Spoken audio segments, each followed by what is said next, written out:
Dear Father Simon, the Considered Collective, and Contrary Matt.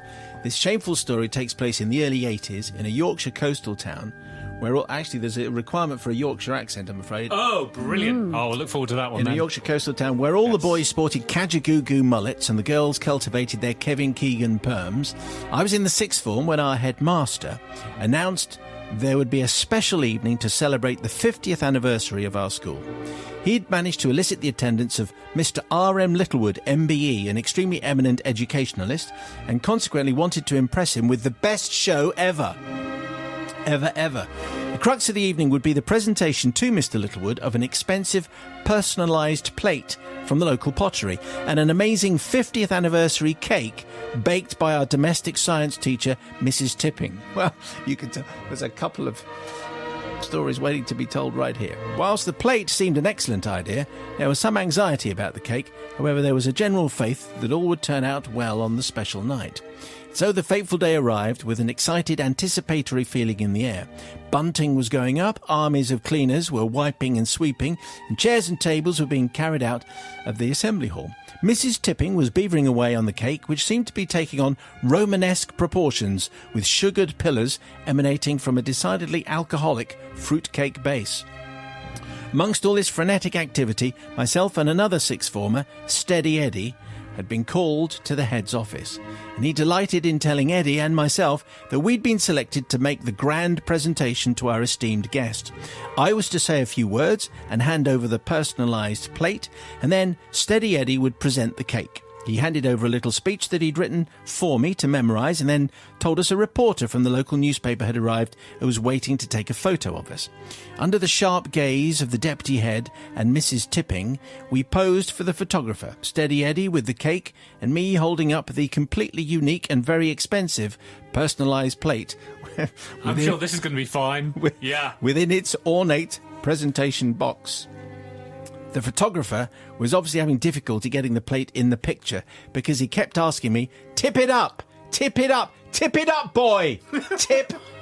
I was finally holding it at 90 degrees as the photographer took his last shot.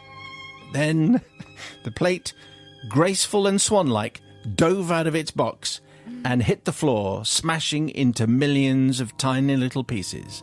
Mrs. Tipping screeched, and the fearsome deputy head vented several rather unprofessional expletives. Thankfully, that's why he or she was a deputy head, so you couldn't make that final step to being the head. Just an aside. Okay. Thankfully, the photographer kindly took a lot of the blame himself and promised a front-page photo to try and make up for the disaster. As the deputy head raced back to the pottery to try and replace the irreplaceable plate, Steady Eddie and I returned to the sixth form common room. Before long, the whole place was in uproar as they started to run a book on the chances of me repeating my smashing performance that evening, but unbeknownst to me, even worse was to come. When we all reconvened at school a few hours later, for the big presentation, I've never known a body of students exhibit such a complete state of manic anticipation. Every single student seemed to know what had happened, and even the staff were giving me thumbs-up signs and shouting, "Mind that plate, young fella," because they all said that in the 80s in Yorkshire. It had been very hard to memorise my speech given the concerns I had about keeping a piece of china between my hands, and I felt hot, sweaty, and under immense pressure. Finally, the time arrived, and Steady Eddie and I went backstage to collect the now completely bog-standard plate, as there'd been no time for any personalisation, and the amazing sculpted cake.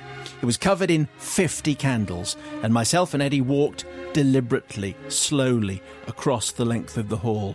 During that walk, you could have heard a pin drop, and even the titters had been stilled as the sixth form drew a collective breath to see who would win the sweepstake. But, unbelievably, when I reached the stage, and the top... It's quite a stressful confession, this is. The top table, seating the headmaster, Mr. Littlewood, MBE, the town mayor and other dignitaries, I managed to deliver the memorised speech and present the rather cheap-looking plate without breaking. I was so relieved to get this over and done with, I quickly and forcefully stepped back from the table, just as Steady Eddie was stepping forward to present the magnificent, turreted, shiningly lit 50th birthday cake. Yeah. Unfortunately, I stepped back with enough vigour and close enough to Eddie's side to pull back the left side of his unfastened blazer. The blazer opened wide, his tie slipped out just as he leant over to deposit the cake on the table. Eddie's hauntingly memorable words were delivered in a broad Yorkshire accent. Yes. to the hushed masses of over 1,000 staff, students and parents, something like, "Bloomin' heck, me tie's on fire!" As the... I didn't think you were going to do it. I did. Oh, superb. I did. Yes, you did. I did. It was required. It's in the stage directions. Apologies if it was way off. As the flames... Basically, his tie's on fire. Yes, we got that. As the flames shot up his tie, not-so-steady Eddie desperately raised his hands to start batting out the flames, consequently dropping the cake, with all its turrets heavily onto the table. Far too delicate for such a clumsy delivery, the cake broke and the pillars fired off in all directions, but mostly forward onto the occupants of the top table. I don't have too much recollection of my hasty exit off stage, but I do remember seeing half the cake in Mr. Littlewood's lap, the frantic face of the headmaster with traces of marzipan over one eyebrow, and the slumped and wailing figure of a totally devastated Mrs. Tipping. I also recollect a series of sixth formers laid on the floor in uncontrollable hysterics, having quite literally fallen off their chairs with laughter. As you would. So from whom do I require forgiveness? Well, not from the head, as if he hadn't been so pretentious in the first place, I wouldn't have had the chance to ruin his evening. Neither from Mr. Littlewood, as at least he got a plate and half a cake out of it. No, it's Eddie's life that I ruined, as he hadn't realised it was my fault that his tie had been released, and so the flak was all his. Whilst my poor performance with the plate was completely forgotten in the ensuing cake gate backlash. Eddie got into trouble with the staff, his parents couldn't bring themselves to speak to him for weeks afterwards, and the ribbing he got from his fellow students, which included Eddie's photo in the local paper being defaced in the way that only school kids can, would have quite frankly broken anyone. I hope you feel magnanimous, says Slow Coach. Well, it was a bit of a disaster from start to finish, really. But anyway, Mr. Littlewood got his cake, and everyone was okay in the end. Sister Bobby, what do you make of that? This is lovely. I loved this. I was surprised, actually. I thought something else was going to happen. So, Slow Coach, is really easy to forgive you, because I don't see any of this was your fault.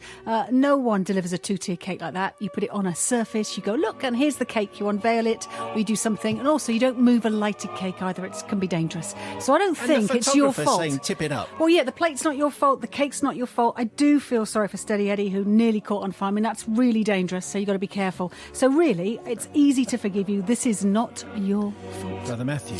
We are firmly in 70s sitcom land here, aren't we? This is very much Terry and June. I am going to forgive for two reasons. One is your accent, which was hilarious. And the other is that surely this is a design flaw in the tie. Ties shouldn't catch fire. Ties are always going to be near, like, you know, if you've got a birthday cake and you're wearing a tie, and you're probably wearing a tie if you've got a birthday cake, and it's going to have candles on it. So therefore, the tie shouldn't be flammable. So it's down to the tie. That's the reason why this has all happened. So